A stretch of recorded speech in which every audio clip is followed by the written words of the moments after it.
Naongea kutoka jijini New York nchini Marekani, ambapo nimeongoza ujumbe wa Watanzania, wataalamu na viongozi kutoka sekta mbalimbali kuja kushiriki mkutano wa 70 wa kimataifa unaoangazia hali ya wanawake duniani katika eneo la sheria.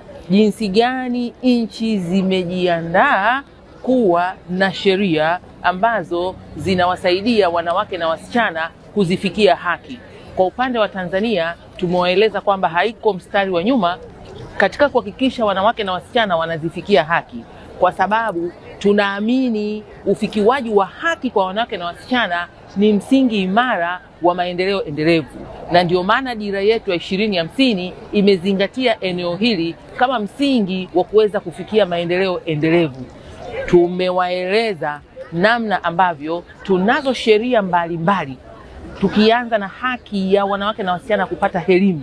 Tumewaeleza tunayo sheria ya msaada wa kisheria.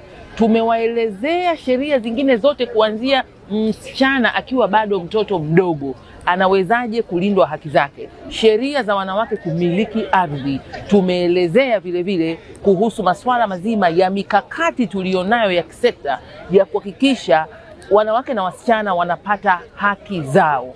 Mfano, Mama Samia Legal Aid Campaign inaendelea nchini. Kati ya mwaka 2021 na mwaka 2024 tayari wanawake milioni 2.1 waliweza kupatiwa msaada wa kisheria, lakini na kuweza kupata elimu kuhusu na namna gani waweze kupata haki zao kisheria. Kwa kifupi, tumeielezea Tanzania kwamba iko mstari wa mbele na imeingiza swala zima la wanawake na wasichana kufikia haki kwenye dira ya 2050. Mkutano unaendelea, bado tupo.